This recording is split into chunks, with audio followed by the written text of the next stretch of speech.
we all learn languages differently, and I'm not trying to beat an old horse to death. But the one thing I will keep repeating is to, write down new vocabulary words in a journal. Now, don't make fun of my handwriting; it's really horrible. But this is what allows things to stick in my brain, and it's allowed me to progress in languages way faster than the average learner. So I'll have one book for new vocabulary. I'll write this down. Now, this is, words in Chinese. I don't really write the characters physically because that's extremely time consuming, and I'm just worried about mastering the words. The characters I do learn digitally, I can recognize. My brain's been trained for that. Grammar rules, a separate notebook just for organizational purposes. So I do recommend that as well.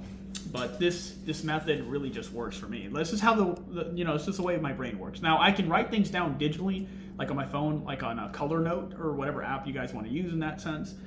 But physically is where it really counts. Now the digital way is a way that can substitute, my recall or supplement it. But that's just the number one thing I do recommend.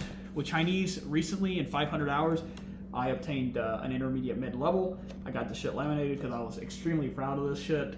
And using the same method I was talking about, writing the stuff down, it got me to conversational fluency in Portuguese in 7 months. And then later I refined it further. Now I got an advanced mid certificate, and that was in 2023. Of course, I have my Spanish certified, and it's right here in this certificate too. And I may recertify because I'm much higher than that advanced mid level right now. I'm probably get superior at this point. But that is what I recommend.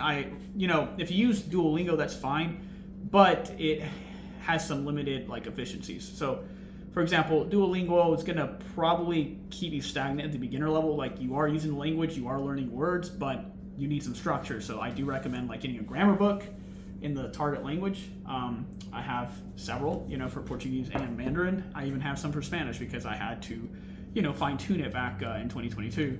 And there are small pocket grammars you can get for different languages. I got one for Spanish and Portuguese. These are really concise and they're awesome references. So I really recommend these, and they're cheap.